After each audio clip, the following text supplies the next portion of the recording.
So guys, हमारे पास आज की जो एस क्लास है वो हमने इस वजह से रखी है कि the basic objective or you can say the aim of conducting this class is to reinforce the pattern, the structure, how the examiner award you the marks for the different types of questions that are assessed in AS level. आपके पास variety of questions होते हैं in paper one and paper two. हमारे पास different marks के question होते हैं। तो obviously when there are different marks for the different question, so the examiner is going to award in the different manner. ठीक है। अगर 2 मार्क्स के अंदर अगर फॉर एग्जाम्पल कोई क्वेश्चन है हमारे पास, so what is the command word that is used by the examiner and what is the expectation of the examiner from the candidate who is attempting the paper और the 2 marker question. Similarly, 2 marker is different from the 3 marker, 3 marker is different from the 5 marker, and the cycle goes on with the 8 and the 12 marker question. तो यहाँ पे हम overall सारे जो particular 2, 3, 5, 8, 12 marks के जो questions होते हैं उसके अंदर हम असेसमेंट ऑब्जेक्टिव्स को, एग्जामिनर के क्राइटेरिया को, how the examiner award us the marks के when we are attempting the different types of questions, how the questions of the paper one and paper two are different. तो ये overall हमारे पास एक री है of all the different types of marks and the answer structure. So let's start guys. हमारे पास सबसे पहले हमारे पास यहाँ पे अगर मैं ए एस लेवल को ब्रेक डाउन करूं तो ए एस लेवल के अंदर हमारे पास 2 पेपर्स हैं। एक हमारे पास है that is one, paper one, and the second one is known as paper two. Paper one जो हमारे पास है, paper one is known as business concept one, and the paper two is known as business concept 2. These are the two different names of the AS level business papers. Paper 1 is known as Business Concept 1 and AS Paper 2 is known as Business Concept 2. अब यहाँ पे ये तो हमारे पास clarity है। 40 marks हैं, 60 marks है, 40% weightage है, 60% वेटेज ऑफ पेपर टू है, paper one is of 1 hour 15 minutes, paper two is of 1 hour 30 minutes। तो हमारे पास आज की जो पर्टिकुलर क्लास है उसके अंदर this is not an objective to discuss the paper pattern and all. The objective is to discuss the assessment objectives, learning outcomes and the answer structure. तो अब यहाँ पे आपके पास जो क्वेश्चंस हैं उसको स्टार्ट करने से पहले we need to understand the assessment objectives. Assessment objectives क्या है हमारे पास? अब देखें, ये जो असेसमेंट ऑब्जेक्टिव्स है ना, ये basically you can say these are the different levels जो कि आपको अचीव करने हैं व्हेन यू आर सॉल्विंग और when you are writing an answer, or these are the expectations of the examiner from the candidate. If you fail to achieve, or if you fail to meet that particular expectation, so you won't be graded, you won't be the examiner is not going to award you the marks obviously. तो अब यहाँ पे sir assessment objectives क्या है हमारे पास? Basically there are 4 different assessment objectives: AO1, AO2, AO3 and AO4. You can say assessment objective 1, 2, 3 and 4। अब हमारे पास ये जो डिफरेंट असेसमेंट ऑब्जेक्टिव्स हैं उसके अंदर assessment objective 1 is known as K, knowledge, understanding and knowledge. Assessment objective 2, APP, refers to application. AO3 assessment objective number 3 is known as AN, analysis, and assessment objective 4 is known as EV, evaluation. अब sir ये जो short forms हैं ये हम use कर रहे हैं यहाँ पे। Why we are using this particular initials and the short forms of these assessment objectives? क्योंकि आप जब एग्जामिनर रिपोर्ट या आप जब मार्क्स स्कीम को पढ़ लोगे तो वहाँ पे examiner is not going to mention the whole thing, knowledge पूरा नहीं लिखेगा, वो के मेंशन करेगा, एनालिसिस मेंशन करेगा, एवेल्युएशन मेंशन करेगा। तो वो यहाँ पे इनिशियल्स को शॉर्ट फॉर्म्स का यूज कर रहा होगा। तो आफ्टर द क्लास और whenever you are solving the past paper and you are looking at the marks scheme, तो यू मस्ट नो कि these are the different levels, इसके यहाँ पे मार्क्स मिलने हैं, एग्जामिनर इस तरीके से अवार्ड कर रहा है मार्क्स। यहाँ तक साथ है। अब यहाँ पे हम चलते हैं एक पर्टिकुलर डॉक्यूमेंट की तरफ।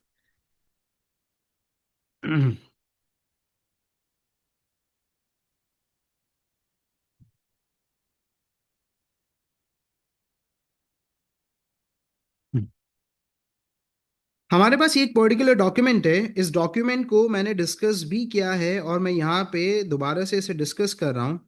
हमारे पास आ जाएं, स्टार्ट करते हैं। हमारे पास ज़्यादा इस पे हम टाइम नहीं लगाएंगे, हम यहाँ पे मार्क्स को ब्रेक डाउन करना है, तो we are not going to waste much time over here.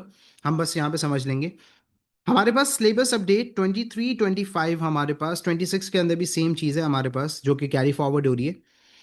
23 was the year when the examiner made the major changes in AS level business। हमारे पास shuffling of the topics भी हुई थी। A2 के अंदर एक पेपर ऐड भी हुआ था। There were some changes in paper pattern of AS level। तो यहाँ पे वो सारी चीज़ें। अब मार्क्स, द मार्क फनल को देखिए हमारे पास।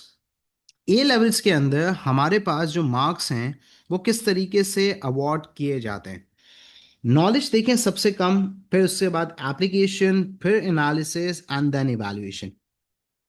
तो यहाँ पे आपका जो मार्क फनल है, सबसे ज़्यादा जो हमारे पास मार्क्स हैं वो एवैल्यूएशन एनालिसिस के ए लेवल्स के अंदर। ओ लेवल्स के अंदर आपको एप्लीकेशन और नॉलेज के मार्क्स मिल रहे होते हैं। तो यू नीड टू अंडरस्टैंड कि भले आपकी नॉलेज जितनी भी अच्छी है, आपको जितनी अच्छी डेफिनेशंस आती हैं, सब कुछ है, लेकिन उसके मार्क्स लिमिटेड हैं। If you want to get a grade and if you want to score full और द लेवल 4 आंसर या टॉप लेवल के आपको आंसर्स लिखने हैं, हाई क्वालिटी आंसर्स लिखने हैं, तो you need to achieve this particular point, that is of evaluation and the analysis. अब यहाँ पे आपके पास जो नॉलेज है, बेसिकली ये थोड़ी सी फाइल यहाँ पे जो है ना वो इनक्रिप्ट हुई हुई है। यहाँ पे जो मुझे चीज़ समझानी है वो ये समझानी है कि सर एनालिसिस और इवैल्यूएशन में क्या गेम है हमारे पास, व्हाट इज डिफरेंस। देखो, अब एनालिसिस के अंदर दो लेवल्स हैं, एक होता है लिमिटेड एनालिसिस, एक होते हैं डेवलप्ड या फर्दर एनालिसिस। लिमिटेड एनालिसिस का मतलब क्या है कि यहाँ पे एग्जांपल दी हुई है कि this type of analysis show skill but in a limited way. Example, if you से by paying the workforce more they may become more motivated and this is the good first step but you need to develop this। मतलब if you are starting an answer और if you are starting the analysis और वहाँ पे mention है कि यार एक organisation जो है वो changes in the payment method लेकर आ रही है and they are giving and they are paying out more wages और the salary to the workers. तो यू नो कि इसका इम्पैक्ट ये होगा कि आपके पास जो वर्कर्स है ना, they are going to get motivated. ठीक है, वर्कर्स की मोटिवेशन बढ़ेगी। You need to identify an impact, कि इम्पैक्ट क्या आएगा अगर बिजनेस इस तरीके से पेमेंट मेथड को बढ़ाता है तो। ठीक है, तो आपके पास ये चीज़ हो गई। An attempt at analysis that leaves you thinking, so what is most probably limited and will thus only receive level 1 marks। मतलब आपने कहा कि ठीक है, by paying more the workers are going to get motivated, yes, ठीक है, समझ आता है, ये लेवल 1 है। डेवलप्ड एनालिसिस कहते हैं कि अब क्या होगा इसके बाद, सो व्हाट, कंटिन्यूएशन क्या है, चेन ऑफ एनालिसिस आपको डेवलप करनी है। तो चेन ऑफ एनालिसिस के लिए in order to get better marks take your analysis to the next level. अब डेवलप्ड एनालिसिस क्या है। Here you develop a chain of likely events. By paying the workforce more, they may become more motivated, which then leads to higher production। मतलब workers की overall productivity क्या हो जाएगी, बढ़ जाएगी, जिससे आप फर्दर ये भी कह सकते हैं कि बिजनेस की एवरेज कॉस्ट कम हो जाएगी। Business can become more price competitive in the market, क्योंकि मेरी कॉस्ट कम हो गई है तो I can lower down the price and I can become more competitive. तो ये फर्दर आप चेन ऑफ एनालिसिस कर सकते हैं। तो इसके अंदर कोई मसला नहीं है कि अगर आप इससे आगे जाते हैं तो। ठीक है, ये आपके पास हो गया एनालिसिस का कॉन्सेप्ट कि लेवल 1 और लेवल 2। अब सर एग्जामिनर आपको कैसे मार्क्स दे रहा है, एग्जामिनर आपको इस चीज के मार्क्स दे रहा है डेवलप्ड एनालिसिस के। अगर आपने लिमिटेड एनालिसिस करे तो आपको यहाँ पे मार्क्स मिलेंगे, लेकिन लिमिटेड मार्क्स मिलेंगे, you are not going to get the full marks in the question. इसके बाद आपके पास इवैल्यूएशन है कि सर व्हाट इज इवैल्यूएशन। तो इवैल्यूएशन का मतलब होता है हमारे पास, evaluation is about answering the question, it occurs when an answer comments on the validity significance of the previous analysis. जो आपने पॉइंट एनालाइज करा है, जो भी पर्टिकुलर आपने बेनिफिट, ड्रॉबैक, इम्पैक्ट, इफेक्ट, जो चीज आपने एनालाइज करी अकॉर्डिंग टू द क्वेश्चन, उसको यहाँ पे आप कमेंट कर रहे हो। द अदर साइड आपके पास जा रही है, what ever the previous analysis. Ways in which this can be done include making a judgment or recommendation which may depend upon something। अब यहां पे देखें हमारे पास evaluation। If you look at the above statement, your evaluation might then include, मतलब हमने यहाँ पे जो paying the workers more और जो motivation वाली बात करी थी उसके अंदर, will this motivation last? Suppose the workforce just works harder for a short while, evaluation can be done anywhere within an answer। evaluation कभी भी कहीं भी हो सकती है। तो यहाँ पे ये इवैल्यूएशन वाले जो पॉइंट है ना हमारे पास, उसका सबसे अच्छा तरीका मैं आपको बताऊंगा कब क्या है, लेकिन इवैल्यूएशन का मतलब समझ में आया। जैसे for example, if you are preparing a cash flow forecast, तो कैश फ्लो फोरकास्ट आपने बना लिया कैश फ्लो फोरकास्ट के बेसिस पे, लेकिन यहाँ पे आप इवैल्यूएशन कि कैश फ्लो जिसने बनाया है उसकी स्किल्स क्या है, it depends on the skills of the user who has made the cash flow forecast. तो आपकी क्या है कि कैश फ्लो फोरकास्ट की वैलिडिटी पे you are questioning, that is an evaluation हमारे पास। इसी तरीके से यहाँ पे भी हुआ हुआ है कि अगर वर्कर्स को हम ज्यादा पे करेंगे तो workers are going to get motivated, we do agree, it's an analysis. But on the other hand, what is the time period for the motivation और what is the lasting of the motivation? जब तक हम पे करते रहेंगे तब तक वो मोटिवेटेड रहेंगे, और अगर हमने पे करना रोक दिया तो now they are no more motivated, जिसका मतलब ये हुआ कि अगेन ऑर्गेनाइजेशन का आउटपुट कम हो जाएगा, प्रोडक्टिविटी गिर जाएगी। That is the concept of evaluation. अब ये कॉन्सेप्ट था यहाँ पे रीइंफोर्स करना था। अब दोबारा से हम यहाँ पे चलते हैं। अब हमारे पास ये जो एएस लेवल के आंसर हैं, हमारे पास कितने मार्क्स के क्वेश्चन आते हैं? हमारे पास 2 मार्क का क्वेश्चन आता है, 3 मार्क का क्वेश्चन आता है, 5 मार्क का क्वेश्चन आता है, 8 मार्क का क्वेश्चन आता है, और 8 मार्क 12 मार्क का क्वेश्चन आता है। तो ये वैरायटी ऑफ क्वेश्चंस होते हैं जो कि एग्जामिनर यहाँ पे असिस्ट करता है इन paper 1 and in paper 2, both, दोनों पेपर्स में। अब आपके पास ये जो क्वेश्चन नंबर हमारे पास 2 मार्क्स के जो क्वेश्चन होते हैं, इसके अंदर यूजुअली एग्जामिनर जो कमांड वर्ड यूज कर रहा होता है दैट इज डिफाइंड। डिफाइन करने का मतलब हो गया कि यहां पे a candidate needs to write down the high quality definition, जो भी टर्म है। जैसे लेट सपोज एग्जामिनर ने वहां पे लिखा हुआ है define the term stakeholders, तो आप स्टेक होल्डर्स को पूरा डिफाइन करोगे कि stakeholders are the group of individuals who are connected to the business activity and they get affected by the business activity and decisions. ठीक है, for example banks, for example shareholders. तो sir ये जो example आप दे रहे हैं ये क्या है? ये एग्जाम्पल्स भी आपकी नॉलेज का पार्ट है कि आपको पता है कि ये स्टेक होल्डर्स होते हैं, और फिर इसको आप और ज्यादा जस्टिफाइड कर रहे हैं your understanding and knowledge with in example. इसी तरीके से फॉर एग्जाम्पल अगर आपके पास सवाल आ जाता है रिक्रूटमेंट का, तो आपने रिक्रूटमेंट सिलेक्शन को पूरा डिफाइन किया और फिर आपने बता दिया कि they are two different types of recruitment, internal external. तो आप ये जो एग्जाम्पल्स लिखते हैं, यहाँ पे जो आप मेथड्स लिख रहे होते हैं, यहाँ पे जो आप टाइप्स लिख रहे होते हैं, वो भी आपकी नॉलेज का पार्ट है, दैट यू नो। अंडरस्टैंडिंग तो हो गई आपकी कि आपने उस पर्टिकुलर टर्म को पढ़ा, तो आपकी अंडरस्टैंडिंग है कि you know about this particular term, you have an understanding about this particular term. अब अपनी नॉलेज के थ्रू यहाँ पे आप बता रहे हैं, डिफाइन कर रहे हैं, और डेफिनेशन के साथ you are writing down example, methods और टाइप्स। फर्दर मोर कुछ ऐसे पर्टिकुलर हमारे पास टॉपिक्स हैं जिसके अंदर हमारे पास फॉर्मूलाज हैं। जैसे वर्किंग कैपिटल है, तो आपने वर्किंग कैपिटल को डिफाइन कर दिया, उसके बाद वर्किंग कैपिटल का फॉर्मूला भी लिख दिया, current asset minus current liabilities. या फिर for example break even point, तो आपने ब्रेक इवन पॉइंट को डिफाइन कर दिया, और ब्रेक इवन पॉइंट डिफाइन करने के बाद आपने वहां पे मेंशन कर दिया कि this is how you actually calculate the break even, that is the total fix cost upon contribution per unit. तो जो फॉर्मूलाज वगैरह हैं वो भी आप यहाँ पे मेंशन कर दें, तो उसके भी थ्रू आपको यहाँ पे मार्क्स मिल जाएंगे ऑफ द टू मार्क्स आपको मिल जाएंगे ऑफ द टर्म डिफाइन। इसके बाद हमारे पास यहाँ पे 3 मार्क का क्वेश्चन है, और जो 3 मार्क का क्वेश्चन है हमारे पास, इसके अंदर यूजुअली जो आपके पास कमांड वर्ड होता है वो होता है एक्सप्लेन। अब बच्चे यहाँ पे कंफ्यूज होते हैं 3 मार्क्स में और 5 मार्क्स में। 3 मार्क्स और 5 मार्क्स के अंदर बच्चे कहते हैं कि sir what is the difference between explanation and analysis? क्योंकि 5 मार्क्स में 8 मार्क्स के अंदर जो एग्जामिनर कमांड वर्ड यूज कर रहा है वो यूज कर रहा है एनालाइज, और 3 मार्क्स के अंदर एग्जामिनर यूज कर रहा है एक्सप्लेन। तो सबसे पहले तो हमें इन दोनों के डिफरेंस को समझना है कि what is the difference between explanation and analysis.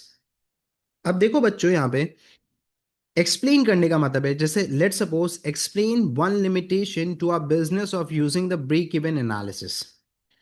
तो आपको सिर्फ वो लिमिटेशन यहाँ पे मेंशन करनी है, एक्सप्लेन करनी है कि दिस इज द लिमिटेशन।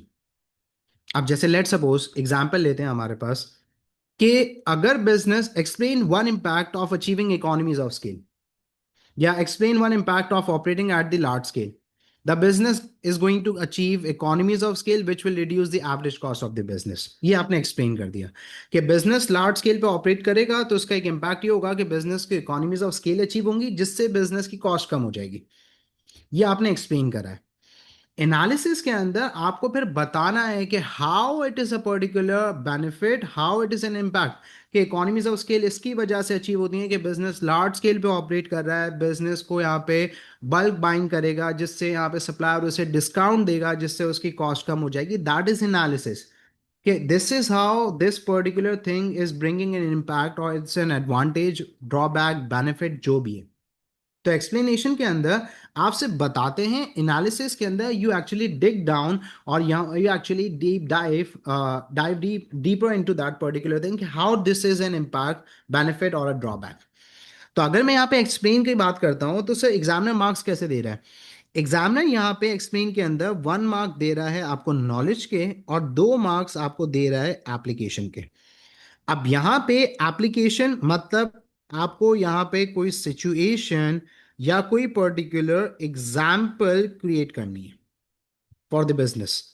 तो अब क्यों? क्योंकि पेपर 1 के अंदर कोई केस नहीं गिवन, पेपर 1 के अंदर कोई डाटा रिस्पॉन्स नहीं है, कोई केस स्टडी नहीं है आपके पास, तो यहाँ पे एग्जाम्पल आपको क्रिएट करनी पड़ेगी।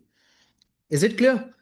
इसके बाद हमारे पास 5 मार्क का जो क्वेश्चन है, जिसके अंदर आपको एनालाइज करना है। अब 5 मार्क के क्वेश्चन के अंदर जब आप एनालाइज कर रहे होंगे, तो एनालाइज करने का मतलब है कि यहां पे आपको नॉलेज भी है, एप्लीकेशन भी है, और एनालिसिस भी है। अब यहां पे नॉलेज के आपके पास 1 मार्क है, एप्लीकेशन के आपके पास 2 मार्क्स हैं, एनालिसिस के आपके पास 2 मार्क्स हैं। अब बच्चे यहां पे पूछते हैं कि सर, ये जो पर्टिकुलर हमारे पास एक्सप्लेन है और ये जो एनालाइज है, उसके अंदर क्या हमें डेफिनेशन लिखनी है? क्या हम डिफाइन करेंगे वहां पे जो भी क्वेश्चन होगा, कीवर्ड होगा? नहीं बच्चों, knowledge is also identifying the benefit, drawback, limitation, method, factor जो भी है। Explain one limitation to a business of using the break even analysis. तो जो लिमिटेशन आप आइडेंटिफाई करोगे वो आपकी नॉलेज है, वो भी तो नॉलेज का पार्ट है ना, कि आपको पता है कि ब्रेक इवन की लिमिटेशन ये होती है। Analyze one factor that a business, that a public limited company might consider when raising finance. तो whatever the factor, interest rate, retain control, ये आपकी नॉलेज है ना, कि आपको पता है कि ये फैक्टर कंसिडर किया जाता है। तो ये भी आपकी नॉलेज का पार्ट है। उसके अंदर आपको डिफाइन करने की जरूरत नहीं है, आपको एग्जामिनर वहां पे डिफाइन कर दें, आप मसला नहीं है, लेकिन नॉलेज के मार्क्स आपको इसके मिलेंगे। और एप्लीकेशन का मतलब है अगेन कि आपको यहाँ पे कोई ना कोई एग्जाम्पल, और पे एनालिसिस आपको लेवल 2 एनालिसिस, डेवलप्ड एनालिसिस करने हैं। तो यू नीड टू अंडरस्टैंड कि अगर आपको 5 आउट ऑफ 5 स्कोर करना है, तो आप यहाँ पे लेवल 2 एनालिसिस करेंगे, लेवल 1 एनालिसिस नहीं करेंगे। This is how the examiner award you the marks for the 5 marker question. Level 2 analysis यहाँ पे आपको ब्रेक डाउन करके बता देता हूँ। लेट्स सपोज हमारे पास एक ऑर्गेनाइजेशन, जो एग्जाम्पल हम करते हुए आ रहे हैं उसी के थ्रू हम समझते हैं ताकि आसानी से समझ में आ जाए। Organization is paying more to the workers, इससे वर्कर्स की मोटिवेशन बढ़ेगी। हमें इंपैक्ट आइडेंटिफाई करना है कि what is an impact if an organization decides to pay more to the workers. Workers की मोटिवेशन क्या होगी? बढ़ेगी। और जब वर्कर्स की मोटिवेशन बढ़ेगी, तो workers are going to work with the efficiency and productivity. अब ये बच्चे यहाँ पे मेरी बात सुनो, ये हुआ हमारे पास लेवल 1 और ये हुआ हमारे पास लेवल 2। मैं बच्चों को कहता हूँ थोड़ा सा और करा करो एक्सप्लेन, थोड़ा सा और ज्यादा इलैबोरेट करो, कि मोटिवेशन बढ़ेगी, एफिशिएंसी, प्रोडक्टिविटी बढ़ेगी, जिससे फर्दर ये होगा कि बिजनेस की जो कॉस्ट होगी वो कम हो जाएगी। ये भी आपके पास है। तो मैं बच्चों को कहता हूँ ये लेवल 2 बनाओ। ठीक है, वो हल्का लग रहा है, इतना ज्यादा एनालाइज हो ही नहीं रहा, हमारे पास एक लिमिटेड एनालिसिस हो रही है मेरे हिसाब से। तो मैं बच्चों को कहता हूँ थोड़ा सा और फर्दर इसके हो जाओ, और ज्यादा डेवलप करो पॉइंट को। तो this is known as the chain of analysis, या फिर आप कह सकते हो कि ये आपके डेवलप्ड एनालिसिस हैं पूरे।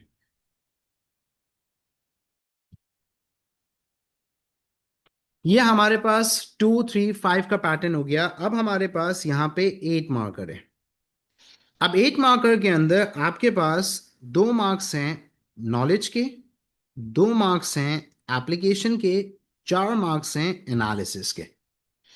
और यहाँ पे जितने भी 8 मार्कर क्वेश्चन हैं उसके अंदर एग्जामिनर कहता है एनालाइज 2, क्लियरली 2 लिखता है वो। अब टू मेथड्स हो सकते हैं, टू फैक्टर्स हो सकते हैं, टू बेनिफिट्स हो सकते हैं, टू डिसएडवांटेजेस, ड्रॉबैक्स, लिमिटेशंस, कुछ भी। तो दो पॉइंट्स को एनालाइज करना है, वो दो पॉइंट्स कुछ भी हो सकते हैं, फैक्टर्स, मेथड्स, बेनिफिट्स, लिमिटेशंस, कुछ भी। तो you have to analyze too. तो आप 8 मार्कर के अंदर आपके पास बनेंगे टोटल नंबर ऑफ जो पैरास होंगे, नंबर ऑफ पैराग्राफ्स आपके पास होंगे, वो होंगे आपके पास दो। आपके पास एक पैराग्राफ होगा और आपके पास सेकंड पैराग्राफ होगा। अब मुझे एक बात बताओ, ये टोटल कितने हैं? 8 मार्क्स हैं और कितने पॉइंट्स हैं? दो। तो 8 divided by 2 is equals to 4। मतलब 4 मार्क्स मिलने हैं एक पर्टिकुलर पॉइंट के। सही है। तो अब अगर एक पॉइंट है, तो अब मैं इनको जरा डिवाइड कर दूं, डिवाइड बाय 2। 1 मार्क आपका हुआ नॉलेज का, 1 मार्क आपके हुआ एप्लीकेशन का, 2 मार्क्स आपके हुए एनालिसिस के। यहां पे आपके पास 4 मार्क्स होते हैं एक पॉइंट के। Same case is with the two, paragraph number 2। तो यहां पे 4 और 4 कितने हो गए? टोटल आपके पास 8 हो गए। तो टोटल 8 मार्क का क्वेश्चन है, दो पॉइंट्स एनालाइज करने हैं। तो 2 मार्क्स नॉलेज के, दो एप्लीकेशन, 4 एनालिसिस के। आप इनको डिवाइड कर दो। तो 1 mark for the knowledge, 1 mark for the application and 2 marks for the analysis. 4 × 2 = 8। ये आपके पास हो गया गेम इसका। ये तो हमें समझ में आ गया कि this is how the paragraphs are divided and this is how the examiner is going to award you the marks. अब सर मैंने एक पॉइंट की नॉलेज लिखी, एप्लीकेशन नहीं की, एनालिसिस कर लिया, आपके वहां पे एप्लीकेशन के मार्क्स चले गए। तो आप यहाँ पे कह रहे हो कि सर मेरे 7 आउट ऑफ 8 इसकी वजह से आए हैं, वो इसकी वजह से आए क्योंकि आपने एप्लीकेशन नहीं की थी। सर मैंने दूसरा पैराग्राफ नॉलेज लिखी, एप्लीकेशन लिखी, लेकिन मैंने एनालिसिस पूरे नहीं करे, सर मेरे 7 आउट ऑफ 8 आए। क्यों? क्योंकि आपने लिमिटेड एनालिसिस किए थे, डेवलप्ड एनालिसिस नहीं किए थे। तो इसके लिए मैं यहाँ पे ब्रेक डाउन कर देता हूँ। आपकी नॉलेज हो गई, ये चेकलिस्ट हो गई, ये आपकी एप्लीकेशन हो गई, आपके लेवल 2 एनालिसिस हो गए, 4 मार्क्स आपके सिक्योर हो गए। फिर यहाँ पे भी आपके 4 मार्क्स सिक्योर हो गए। तो 4 + 4 = 8 आपके पास। तो दो पैराग्राफ्स बनेंगे। तो सर हमें ये जो एप्लीकेशन करनी होगी वो कैसे करनी होगी? You have to create examples by your self, क्योंकि कोई केस, कोई डेटा रिस्पॉन्स नहीं गिवन है। तो जो भी एग्जाम्पल्स होंगी वो आपको क्रिएट करनी पड़ेगी। अब जैसे सर क्या मैं रियल लाइफ एग्जाम्पल यूज कर सकता हूँ? KFC, Toyota, Apple, McDonald's, IKEA furnitures. बेटा कर सकते हो, लेकिन आप क्या करोगे? आप उस पर्टिकुलर एग्जाम्पल को कन्वर्ट कर दोगे। जैसे फॉर एग्जाम्पल आपको एग्जाम्पल यूज करनी है केएफसी। तो केएफसी रियल लाइफ बिजनेस है, उसे आप कन्वर्ट कर दो इनटू जर्नल। अब केएफसी को आपने कन्वर्ट कर दिया large fast food chain. Mention नहीं करोगे नाम, आप यहां पे मेंशन कर दोगे the situation, large fast food chain, Toyota large scale car manufacturer, Louis Vuitton successful fashion brand. तो आप क्या करोगे? एप्लीकेशन के अंदर जनरलाइज करोगे। तो जो भी आप यहाँ पे एप्लीकेशन करोगे उसके हिसाब से फिर पॉइंट को आप क्या करोगे? यहाँ पे लेवल 1 और लेवल 2 एनालिसिस। तो हमने एनालिसिस यहाँ पे डिस्कस किए थे, यहाँ पे लेवल 2 हो जाएंगे। Is it clear? अब यहाँ पे एक क्वेश्चन है हमारे पास कि सर 8 मार्क के क्वेश्चन के अंदर whatever the key word और the key term that is mention in the question, क्या उसको डिफाइन करना है? नॉलेज के मार्क्स मिलेंगे। It depends on you. अब वो कह रहा है एनालाइज 2 मेथड्स। तो जो दो मेथड्स के आप आइडेंटिफाई करेंगे ना, या दो फैक्टर्स या दो बेनिफिट्स या दो ड्रॉबैक्स, उसके नॉलेज के मार्क्स हैं। डेफिनेशन आप अपने लिए लिखते हैं कि भाई लेट सपोज कुछ लोग होते हैं, they need to develop the momentum, they need to build the momentum ना। तो वो क्या करते हैं? वो डेफिनेशन से स्टार्ट करते हैं so that they can get an introductory, ये एक स्टार्ट मिल जाए अच्छा। तो आप डेफिनेशन लिख दें, उसके अंदर कोई मसला नहीं है। लेकिन examiner is going to award you the marks on the basis of the points that you have identified. Knowledge वहां पे आपकी शो हो रही है। जो मेथड्स हैं, जो ड्रॉबैक्स हैं, जो बेनिफिट्स हैं, उसकी बेसिस पे आपको नॉलेज के मार्क्स मिलेंगे। Is it clear? अब इसके बाद आपके पास है 12 मार्क का क्वेश्चन।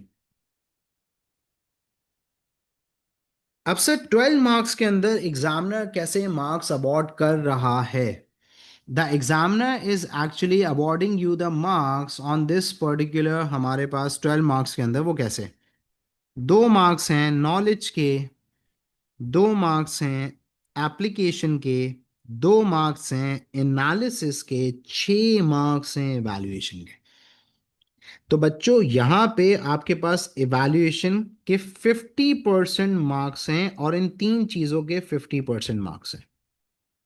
तो यहाँ पे बच्चा लूज करता है मार्क्स, और जरूरी नहीं है आपके पास student score 36, 37, 40 out of 40 as well.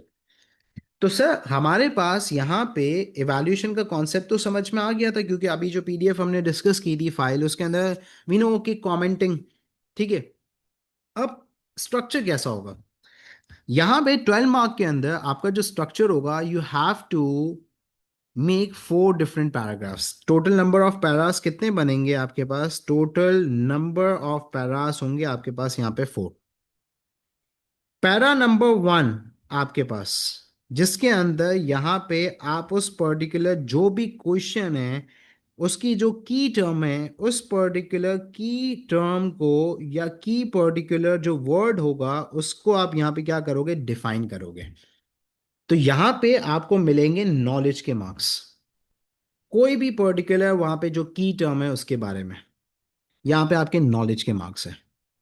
और यहाँ पे याद रखना कि जो 12 मार्कर है उसका क्वेश्चन स्टार्ट ही ऐसे होता है, इवैल्यूएट कहीं ना कहीं लिखा होगा, क्योंकि examiner is focusing on this particular thing ना। 12 मार्कर के अंदर 50% मार्क्स इसके हैं, तो एग्जामिनर का फोकस ही क्या है? इवैल्यूएट, इवैल्यूएशन चेक करना। Evaluative skills of the candidate will be assessed in the 12 marker question, तभी तो 50% मार्क्स इवैल्यूएशन के। ये पैरा नंबर 1 हो गया आपका इंट्रोडक्टरी पैराग्राफ। फिर आप आ जाए पैरा नंबर 2। पैरा नंबर 2, आप एप्लीकेशन, एनालिसिस, इवैल्यूएशन। अब यहाँ पे यूजुअली 12 मार्क का क्वेश्चन के अंदर क्या होता है? एग्जामिनर केस तो नहीं दे रहा ना, लेकिन examiner is going to mention some of the situations. Airline business है, कार मैन्युफैक्चरिंग बिजनेस है, होटल बिजनेस है, टॉय मैन्युफैक्चरर है, ई कॉमर्स बिजनेस है। जो भी यहाँ पे बिजनेस होगा उसकी इंडस्ट्री मेंशन्ड होगी आपके पास। तो इसका मतलब क्या है कि ऑनलाइन बिजनेस के ही आपको पॉइंट्स डेवलप करने हैं, ऑनलाइन बिजनेस की ही आपको एप्लीकेशन करनी है।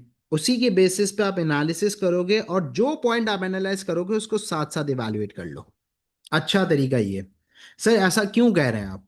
देखो बच्चे कहते हैं कि सर हम पहले सारे एनालिटिकल पॉइंट लिख लें फिर इसके बाद इवैल्यूएशन का पैराग्राफ बना दें। अब let suppose time management issue हो गया, आप मुझे एक बात बताओ, टाइम निकल रहा है, आपने एप्लीकेशन एनालिसिस कर लिया और इवैल्यूएशन लास्ट में आपने बिल्कुल छोड़ी है, और आपका टाइम निकल जाता है और पेपर वहाँ पे पेन्स डाउन की सदाएं गूंजती है एग्जामिनेशन हॉल के अंदर, and you have to drop the pen. तो अब क्या होगा? आपने इवैल्यूएशन तो लिखी नहीं, तो आपके स्ट्रेट 6 मार्क्स चले गए। लेकिन अगर आप साथ साथ पॉइंट्स को एनालाइज और इवैल्यूएट कर रहे हो, तो इन केस अगर कोई टाइम मैनेजमेंट इश्यू होता भी है, अल्लाह ना करे, खुदा ना खास्ता, तो आपके पास टाइम बचेगा। टाइम की आपकी बचत हो जाएगी, क्योंकि आपने 2 पॉइंट्स जो लिखे होंगे उसको साथ साथ एनालाइज भी कर लिया होगा और इवैल्यूएट भी कर लिया होगा, तो आपके मार्क्स सिक्योर हो जाएंगे। Instead of losing the 6 marks you are going to lose 2 और 3 मार्क्स। ये। इसके बाद para number 3 same, application, analysis, evaluation. जो पॉइंट आप एनालाइज करोगे उसको साथ साथ इवैल्यूएट भी करोगे। फिर आपके पास पैरा नंबर 4 होगा, जिसके अंदर आप यहां पे फिर कंक्लूजन करोगे। क्या करोगे? कंक्लूजन करोगे। यहां पे फिर आप उस पर्टिकुलर पैराग्राफ के अंदर सिर्फ इवैल्यूएशन और कंक्लूजन करोगे। अब जैसे लेट सपोज हमारे पास सवाल आता है, सवाल ये आ रहा है हमारे पास कि packaging is the most important factor in the success. Packaging of the product is the most important success, is the most important factor in the success of a product. Let's suppose आपके पास सवाल आ गया। ठीक है। तो अब यहाँ पे हमारे पास ये जो पर्टिकुलर दो आपके पास पॉइंट्स है, या जो भी आपके पास पैकेजिंग है, आप बताओगे पैकेजिंग अट्रैक्ट करती है साथ साथ, लेकिन पैकेजिंग के अंदर कॉस्ट भी लग रही होती है। अब यहां पे कंक्लूजन के अंदर, इवैल्यूएशन के अंदर आप अदर फैक्टर्स की बात करोगे कि पैकेजिंग के अलावा प्रोडक्ट की क्वालिटी भी मैटर करती है। पैकेजिंग अच्छी है, प्रोडक्ट भी अच्छा है, लेकिन प्रमोशन नहीं है, तो promotion and the advertisement is going to create the awareness. Product बहुत अच्छा है, पैकेजिंग भी बहुत अच्छी है, लेकिन लोगों को पता ही नहीं है। People are not aware with the existence of the product, क्योंकि प्रोडक्ट इतना ज्यादा इफेक्टिवली प्रमोट ही नहीं हुआ, एडवर्टाइज ही नहीं हुआ। ठीक है। तो इसी तरीके से हमारे पास प्रोडक्ट की जो हमारे पास एडवर्टाइजमेंट, प्रोडक्ट की प्लेस के बारे में बात करोगे कि प्रोडक्ट कितना कन्वीनियंट है टू गेट, कितना अप्रोचेबल फॉर द कस्टमर है। तो कंक्लूजन के अंदर आप आउट ऑफ द बॉक्स जाके अदर फैक्टर्स की बात करोगे कि भाई पैकेजिंग इंपॉर्टेंट है, पैकेजिंग अट्रैक्ट करती है, पैकेजिंग प्रोडक्ट को कस्टमर को अट्रैक्ट करती है towards a product and all. लेकिन इसके अलावा अदर फैक्टर्स भी हैं जो कि कंट्रीब्यूट करते हैं in the overall success of a product, सिर्फ वो नहीं है। तो इसी तरीके से इवैल्यूएशन आपके पास होती है कि आप जो पॉइंट एनालाइज कर रहे हो तो साथ साथ उसको भी इवैल्यूएट करते हो, और एंड के अंदर आउट ऑफ द बॉक्स जाके अदर फैक्टर्स की बात करते हो कि ये भी फैक्टर्स हैं। Short term long term approach की बात करते हो कि लेट सपोज आपके पैकेजिंग करते हो तो पैकेजिंग के अंदर आपको कॉस्ट फेस करनी पड़ती है, तो पैकेजिंग की वजह से आपके प्राइसेस ऑफ अ प्रोडक्ट बढ़ जाते हैं, और जब प्राइसेस ऑफ अ प्रोडक्ट बढ़ जाते हैं तो इससे आपका प्रोडक्ट लेस अट्रैक्टिव हो जाता है because of the higher prices. ये गेम, तो ये क्या पूरा आपको एनालाइज और इवैल्यूएट साथ साथ करना है। तो आप अगर एनालाइज कर रहे हैं तो whatever the point you are analyzing साथ साथ उसके इवैल्यूएटिव कमेंट डेवलप करेंगे तो आपके मार्क्स सिक्योर हो जाएंगे। Otherwise there is a chance कि you are going to lose the major chunk of the question. 50% marks आपके किसके हैं, इवैल्यूएशन के। क्वेश्चन है कि सर हम पैरा 4 के अंदर क्यों, क्योंकि बेटा हम यहाँ पे जो इवैल्यूएशन कर रहे होते हैं वो एक एक इवैल्यूएशन पॉइंट है ना। आपके टोटल कितने पॉइंट्स होने चाहिए, 3 इवैल्यूएटिव पॉइंट्स होने चाहिए। तो आप यहाँ पे एक दो और फिर यहाँ पे तीसरा पॉइंट आपके पास आ रहा होता है, इसकी वजह से इवैल्यूएशन यहाँ पे हम एंड में भी कर रहे होते हैं। जैसे फॉर एग्जांपल मैं आपको यहाँ पे एक पॉइंट पूरा यहाँ पे एनालाइज और इवैल्यूएट करना। रिसेंट हमने एक क्वेश्चन अटेम्प्ट किया था, ठीक है। एक क्वेश्चन ये था हमारे पास, मोटिवेशन के रिलेटेड क्वेश्चन था। मोटिवेशन कितना कंट्रीब्यूट कर रही है in the success of low priced airline. ये हमारे पास 12 मार्क का क्वेश्चन था, मैंने इसको यहाँ पे उसका जो है ना वो सिर्फ डिस्कस कर रहा हूँ, यहाँ पे पूरा क्वेश्चन मैंने ब्रेक डाउन कर दिया कि मोटिवेटेड वर्कफोर्स है और motivation of the workforce high है, तो वो कितना कंट्रीब्यूट करेगी in the success of a low price airline. अब लो प्राइस एयरलाइन का मतलब क्या है कि वो चीपर फेयर रेट्स ऑफर करते हैं टू द कस्टमर। अब लेट सपोज वर्कर्स यहाँ पे अगर मोटिवेटेड होंगे तो they are going to work with the efficiency, productivity, ठीक है। जैसे फॉर एग्जांपल एप्लीकेशन कि हमारे पास ये जो कैबिनेट क्रू स्टाफ है, अब ये जो कैबिनेट क्रू स्टाफ होता है हमारे पास, ये सारे एयर हॉस्टेस वगैरह सब कुछ है, वो यहाँ पे इफेक्टिव मोटिवेटेड होंगे तो इफेक्टिव कस्टमर सर्विस प्रोवाइड करेंगे। किसको प्रोवाइड करेंगे, पैसेंजर्स को। तो इससे यहाँ पे कस्टमर हमारे पास सेटिस्फैक्शन क्या हो जाएगी, हाई हो जाएगी। ये हमने पॉइंट एनालाइज करा पूरा कि मोटिवेशन से ये हमारे पास एप्लीकेशन और पॉइंट हमने एनालाइज कर लिया। लेकिन हमारे पास on the other hand management को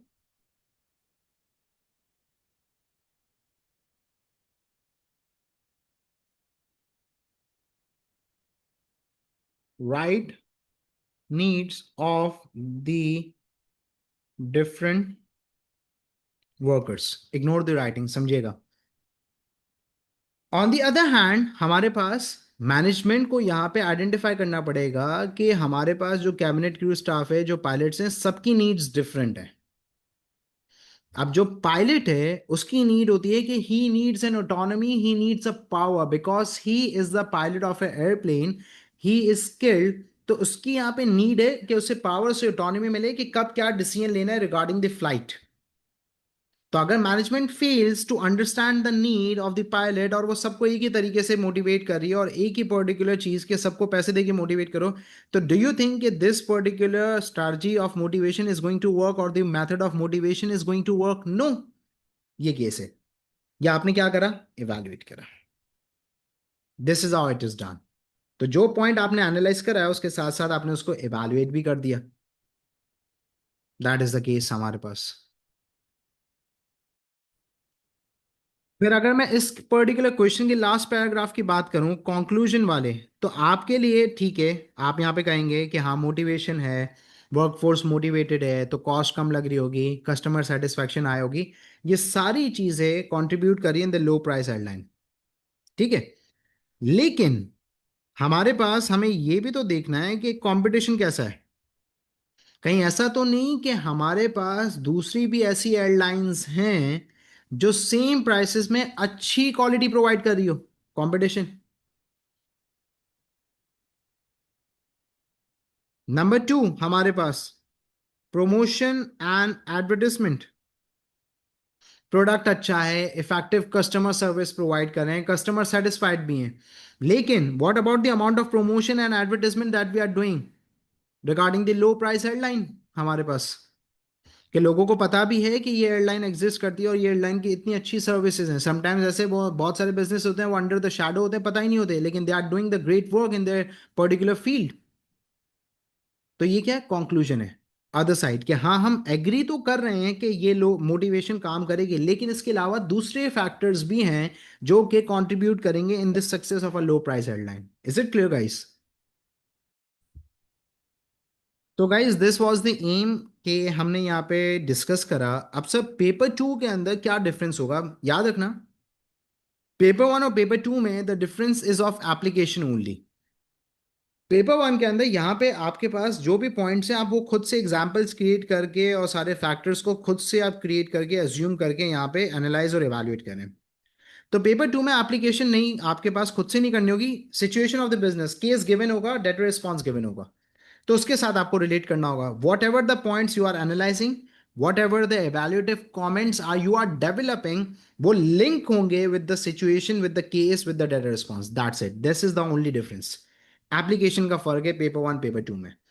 तो हमारे पास we are done with the 2, 3, 5, 8, 12 के। अब यहाँ पे हमें पता चल गया कि एग्जामिनर की क्या डिमांड है, किस तरीके से 8 मार्कर होगा, किस तरीके से 12 मार्कर होगा, किस तरीके से 5 और 3 का डिफरेंस है, और 2 मार्क्स के अंदर क्या होगा। तो अब हम जब ईयरली स्टार्ट करेंगे और हम पेपर वन पेपर टू को डायरेक्ट स्टार्ट करेंगे विदाउट एनी डिस्कशन, अब हम रैंडमली स्टार्ट करेंगे। हाँ भाई, पास पेपर है। Is it clear guys? So this is for today. Thank you.